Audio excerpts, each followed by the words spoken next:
Hello dears, स्वागत है आपका अपने यूट्यूब चैनल अभी के क्लास में। आज का जो हमारा टॉपिक है वो है सेल ऑर्गेनेल।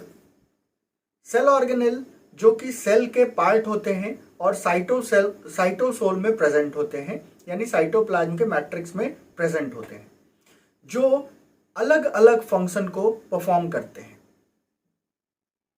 उसी सेल ऑर्गेनेल में हमारा एक सेल ऑर्गेनेल है जिसका नाम है endoplasmic reticulum. Endoplasmic reticulum, reticulum मतलब नेटवर्क, रेटिकुलम मींस नेटवर्क। तो एंडोप्लाज्मिक रेटिकुलम क्या है? तो एंडोप्लाज्मिक रेटिकुलम एक मेम्ब्रेनस सेल ऑर्गेनेल है, single layered membranous cell organelle है जो कि साइटोप्लाज्म में प्रेजेंट होते हैं। साइटोप्लाज्म में ये प्रेजेंट होते हैं जिसका एक एंड न्यूक्लियर मेम्ब्रेन के साथ और दूसरा एंड प्लाज्मा मेम्ब्रेन के साथ लगा रहता है। और ये बेसिकली तीन फॉर्म में पाए जाते हैं। तीन फॉर्म के मिलने के कारण इनका फॉर्मेशन होता है, जो कि ट्यूबुलर होते हैं, सिस्टर्ने होते हैं और वेसिकल्स फॉर्म होते हैं, जिसके कारण से ये कॉम्प्लिकेटेड नेटवर्क का फॉर्मेशन करता है। और ये अलग डिफरेंट ट्यूब्यूल्स के मिलने के कारण ये एक चैनल का फॉर्मेशन करता है, जो कि ट्रांसपोर्टेशन में हेल्पफुल होता है। तो एक बार हम इसको इधर डिफाइन करते हैं। तो एंडोप्लाज्मिक रेटिकुलम है क्या?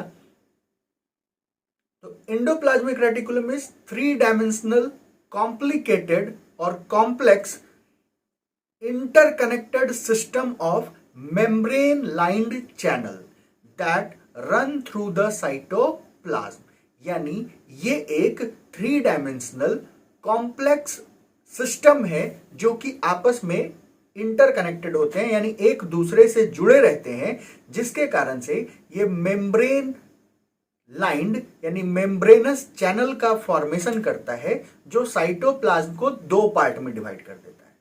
ठीक है, इसके कारण जो सेल का एरिया है जिसमें साइटोप्लाज्म और ये सब प्रेजेंट है, जो एक एरिया हो जाता है जो एंडोप्लाज्मिक रेटिकुलम के अंदर है, इसको हम लोग ल्यूमेन बोलते हैं।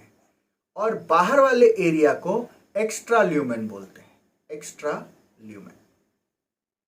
तो ये वो करता है, यानी ये एक इंटरकनेक्टेड सिस्टम है मेम्ब्रेन लाइन चैनल का, जो पूरे साइटोप्लाज्म में प्रेजेंट होता है। और जितने भी मेम्ब्रेन है उसका 30 to 40%, ये 30 to 40% अकेले बियर करता है एंडोप्लाज्मिक रेटिकुलम। तो इसका मेन फंक्शन, अगर फंक्शन में सबसे पहला मेन अगर आता है, तो ये क्या करता है? तो ये एक सरफेस एरिया को प्रोवाइड करता है, यानी इसके कारण से एक्सटेंसिव सरफेस एरिया मिलता है, जिसके कारण डिफरेंट फिजियोलॉजिकल एक्टिविटीज सेल के द्वारा परफॉर्म किए जाते हैं और ये ट्रांसपोर्टेशन में भी हेल्पफुल होता है। अब इसका एक एंड क्या होता है? न्यूक्लियर इन्वेलप के साथ जुड़ा है, यानी न्यूक्लियर इन्वेलप डबल मेम्ब्रेन है, जिसके बाहर वाले मेम्ब्रेन के साथ इसका एक एंड जुड़ा होता है और दूसरा एंड प्लाज्मा मेम्ब्रेन के साथ ओपन होता है, जिसके कारण से ये क्या कर सकता है? तो सब्सटेंस के मूवमेंट में हेल्प करता है through the nucleus to the cytoplasm of the cell. इसके अलावा इसमें अगर हम देखते हैं तो एंडोप्लाज्मिक रेटिकुलम किसके द्वारा डिस्कवर किया गया था? तो सबसे पहला पोल्टर नाम के व्यक्ति के द्वारा और एक थॉमसन, जो 1945 में दोनों इंडिविजुअल अपना काम किए थे, जो कि टिश्यू कल्चर में किए थे। टिश्यू कल्चर के दौरान इसको देखा गया था, जिसे 1953 में पोल्टर ने ये प्रेजेंट का नाम दिया। जो अभी का नाम है एंडोप्लाज्मिक रेटिकुलम, वो पोल्टर के द्वारा दिया गया। अब इसको हम लोग लाइट माइक्रोस्कोप में नहीं देख सकते, इसे इलेक्ट्रॉन माइक्रोस्कोप के द्वारा देखा जाता है। अब इसकी जो प्रेजेंस है, किस तरह के सेल में ये ज्यादा एक्टिव होगा? तो जो वैसे सेल जो मेटाबॉलिकली एक्टिव हैं, जो ज्यादा मेटाबॉलिकली एक्टिव हैं, जिनके अंदर बायोकेमिकल रिएक्शंस अकर्स हो रहे हैं, उसके अंदर ये बहुत ही एक्सटेंसिव होगा, यानी ये बहुत ही ज्यादा फॉर्म में प्रेजेंट होंगे।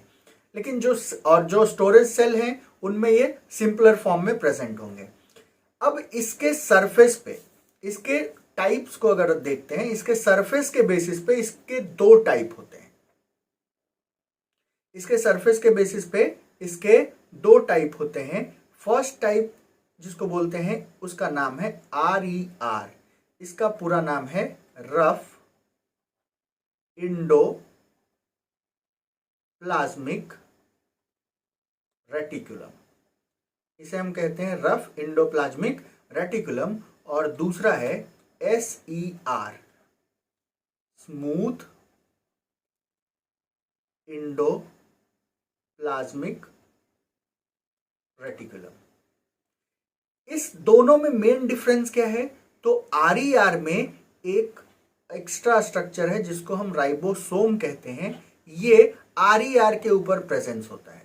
ये RER के सरफेस के ऊपर कौन प्रेजेंस है? तो राइबोसोम का प्रेजेंस होता है। ठीक है, ये भी एक तरह का सेल ऑर्गेनेल है जो मेम्ब्रेन लेस है, यानी इसमें मेम्ब्रेन पाया नहीं जाता है। ठीक है, तो इंडोप्लाज्मिक रेटिकुलम के सरफेस के ऊपर राइबोसोम जो है वो दो में पाया जाएगा। एक तो फ्री फॉर्म में जो साइटोप्लाज्म में प्रेजेंट रहेगा, और एक जो होता है वो बाइंडेड फॉर्म में, यानी ये जुड़ा रहता है किसके साथ? तो इंडोप्लाज्मिक रेटिकुलम के साथ। तो बाइंडेड फॉर्म में जो प्रेजेंट है वो राइबोसोम इसके साथ जुड़ा रहता है, और वो जुड़ा रहता है राइबोफोरीन के द्वारा। राइबोफोरीन जो दो तरह का, राइबोफोरीन 1 एंड राइबोफोरीन 2। इसके सरफेस पे, रफ इंडोप्लाज्मिक रेटिकुलम के सरफेस पे राइबोसोम के प्रेजेंस के कारण यहां पे एक पोर प्रेजेंट होता है, जिसमें राइबोसोम के द्वारा जो इसके ऊपर प्रेजेंट है, जो प्रोटीन का सिंथेसिस करेगा, उसको ट्रांसफर कर दिया जाता है इस पोर के द्वारा इस ट्यूब्यूल्स में, इस ट्यूबुलर स्ट्रक्चर में, जो कि डिफरेंट पार्ट ऑफ सेल्स के पास पहुंचाया जाता है अकॉर्डिंग टू देयर नीड। अब बेसिकली हम लोग इसके आगे देखते हैं। तो इंडोप्लाज्मिक रेटिकुलम, स्मूथ और रफ इंडोप्लाज्मिक रेटिकुलम दो तरह का है। ये अब इसका डेवलपमेंट, यानी नया जो इंडोप्लाज्मिक रेटिकुलम है ये दिखेगा कब? तो सबसे पहला हम जानेंगे कि जो इंडोप्लाज्मिक रेटिकुलम होता है ये cell division not visible during cell division, यानी जब सेल डिवीजन होता है तो ये दिखाई नहीं देता। अब ये किसमें प्रेजेंट नहीं होगा? तो human RBC, mature human RBC में एब्सेंट होगा। मैच्योर ह्यूमन आरबीसी में ये क्या होगा? एब्सेंट होगा। और इसके साथ प्रोकैरियोटिक सेल में भी एब्सेंट होते हैं। इन दोनों में ये एब्सेंट होगा। ठीक है, अब इनका जो फॉर्मेशन हुआ है वो कहां से हुआ है? तो पहले से प्रेजेंट इंडोप्लाज्मिक रेटिकुलम के द्वारा, या फिर प्लाज्मा मेम्ब्रेन से, या न्यूक्लियर मेम्ब्रेन से इनका फॉर्मेशन होता है। इसके बेसिकली तीन फॉर्म है, तीन फॉर्म में ये प्रेजेंट होते हैं, सिस्टर्ने, वेसिकल्स एंड ट्यूब्यूल्स, जिसमें ट्यूबुलर से RER का फॉर्मेशन होता है अधिकांशतः। और RER में जो ट्यूबुलर स्ट्रक्चर होते हैं, सिस्टर्ने और वेसिकल्स स्मूथ इंडोप्लाज्मिक रेटिकुलम के पार्ट होते हैं। तो सबसे पहले देखते हैं सिस्टर्ने। तो सिस्टर्ने क्या है? ये फ्लैट है, ये प्लेन इस तरह का स्ट्रक्चर दिखेगा, सैक लाइक स्ट्रक्चर है, बैग लाइक जिसको बोलते हैं, जो एक दूसरे से इंटरकनेक्टेड होते हैं। और ये इंडोप्लाज्मिक रेटिकुलम के पार्ट होते हैं, जिसका डायमीटर कितना होता है? 40 to 50 nm। ये हमेशा बंडल्स में पाए जाते हैं, ये एक दूसरे के पास होते हैं, ये इसलिए पैरेलल दिखाई पड़ते हैं। और ऐसे जिसमें सिंथेटिक एक्टिविटी होता है उसमें ये ज़्यादा देखने को मिलते हैं, यानी ये SCR, स्मूथ इंडोप्लाज्मिक रेटिकुलम, जो फैट और लिपिड्स और हार्मोन्स, एंजाइम्स से रिलेटेड होते हैं, उसके सिक्रीशन से, यानी जो सेक्रेटरी जो जिनमें सिक्रीशन होगा, जिसमें केमिकल का सिक्रीशन होगा, उसमें ये प्रेजेंट होते हैं। दूसरा है ट्यूबुलर, यानी ट्यूब्यूल्स, ट्यूब के जैसा। तो ट्यूब के जैसा एक एक्सटेंशन है जो कि कनेक्टेड हो सकता है सिस्टर्ने और वेसिकल से। किस चीज को बनाने के लिए? तो उस नेटवर्क को, जो जाली नुमा होता है, उस सिस्टम को बनाने में। ये रेगुलर भी हो सकता है, इरेगुलर भी हो सकता है, ब्रांच्ड हो सकता है, अनब्रांच्ड हो सकता है। डायमीटर जो है इसका वो 50 to 100 nm है। और ये ज्यादातर ये किसका पार्ट होता है, तो ये RER का पार्ट होता है, रफ इंडोप्लाज्मिक रेटिकुलम का ये पार्ट होता है। नेक्स्ट है वेसिकल्स। ये इसका जो शेप होता है वो ओवल और राउंडेड है, sac like structure and bag like structure. इसका 20 to 50 nm इसका क्या हो सकता है, डायमीटर हो सकता है। और ये वैक्यूल के फॉर्म में, वैक्यूल्स मतलब ब्लैंक स्पेस के फॉर्म में ये अपीयर होंगे। और ये साइटोप्लाज्म में आइसोलेटेड होते हैं, इसलिए इसको हम माइक्रोसोम भी कहते हैं।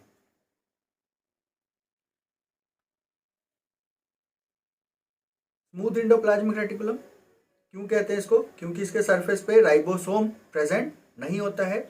और ये बेसिकली वैसे सेल में ज्यादा देखने को मिलेंगे जो सिंथेसिस और स्टोरेज का काम करता है, जैसे ग्लाइकोजन, फैट, स्टेरॉइड्स, हॉर्मोन्स जिसको हम कह सकते हैं। It is mostly made of vesicles and tubules. ये ज्यादातर किसके बने होते हैं, वेसिकल्स और ट्यूब्यूल्स के। नेक्स्ट है rough endoplasmic reticulum. Rough endoplasmic reticulum इसको रफ कहते हैं क्योंकि इसके सरफेस पे कौन प्रेजेंट है, राइबोसोम, जिसके कारण राइबोसोम जुड़ा है राइबोफोरिन के द्वारा 1 और 2। और ये इंगेज्ड होता है प्रोटीन सिंथेसिस में और एंजाइम्स में।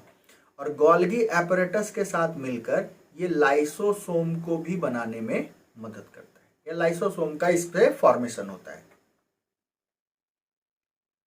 इसके फंक्शंस को देखते हैं।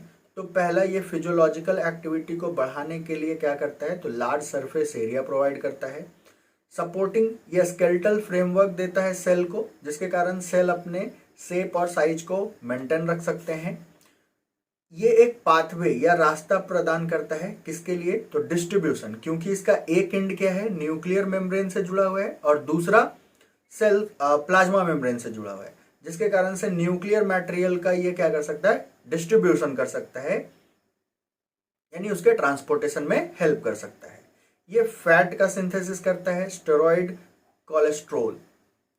रफ इंडोप्लाज्मिक रेटिकुलम जो होता है वो हेल्प करता है ट्रांसपोर्टेशन ऑफ प्रोटीन में, जो किसके द्वारा सिंथेसाइज किया जाता है, राइबोसोम के द्वारा ऑन देयर सरफेस।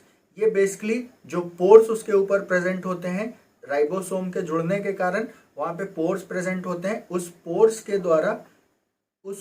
के द्वारा जो सिंथेसाइज्ड प्रोटीन है वो इसके अंदर ट्रांसफर कर दिया जाता है और इसके अंदर इंडोप्लाज्मिक मैट्रिक्स प्रेजेंट होते हैं जो उसको आगे कैरी करते हैं।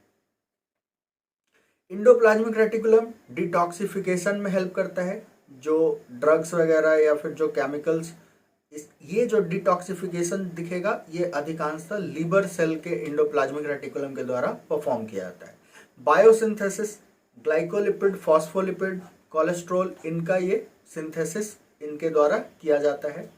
Membrane biogenesis, biogenesis means formation, यानी the process by which plasma membrane is formed is called membrane biogenesis. Membrane biogenesis में चूंकि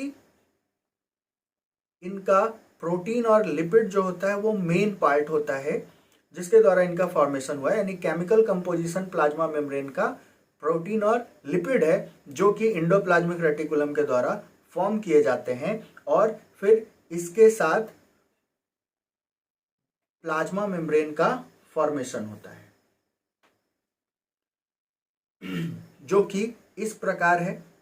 प्लाज्मा मेम्ब्रेन में पहले SCR यानी पहले लिपिड का फॉर्मेशन होता है, उसके बाद RER प्रोटीन का फॉर्मेशन जो कि गोल्गी एपरेटस के साथ मिलकर ये क्या बनाते हैं, तो ये बनाते हैं सेक्रेटरी वेसिकल्स, जो कि फाइनली फिर किस में कन्वर्ट होता है, प्लाज्मा मेम्ब्रेन में। इसके साथ ये हेल्प करते हैं डाइजेस्टिव एंजाइम को बनाने में, किसके, लाइसोसोम के डाइजेस्टिव एंजाइम को बनाने में। इनका ये फंक्शन है। वीडियो अच्छा लगा हो तो लाइक करें, और शेयर करें। Thank you.